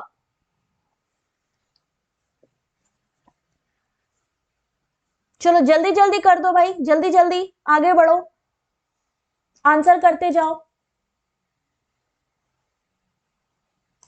बहुत टाइम हो गया ना, 1.5 घंटा हो गया मेरे ख्याल से। अनोवा का प्राथमिक उद्देश्य इनमें से क्या है?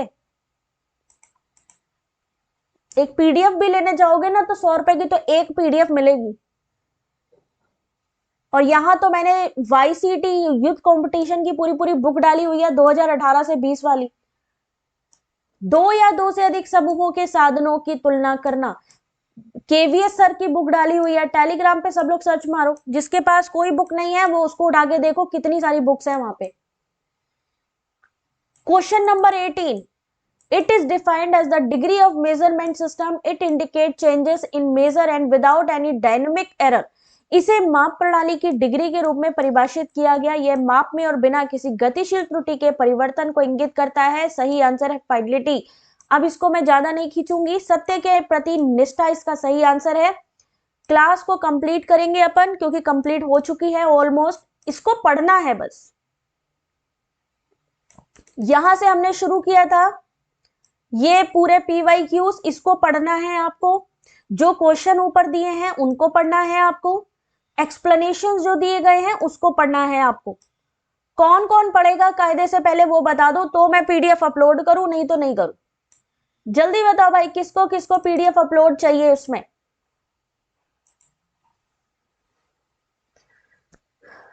कोई बात नहीं सुमन, मैं भी जा रही बेटा। Thank you Deepak. Jyoti late हो गई बेटा, कोई बात नहीं, एक बार उठा के दोबारा पढ़ लेना। कौन कौन पढ़ना चाहेगा जल्दी से वीडियो को लाइक शेयर सब्सक्राइब करो और जल्दी से ज्वाइन कर लो बेटा, मेंबर बन जाओ। मैं तो ये कह ही नहीं रही हूँ कि बैच ले लो, मैं तो कह रही हूँ मेंबर बन जाओ, जैसे खुशबू मोदी बनी हुई है अपनी मेंबर।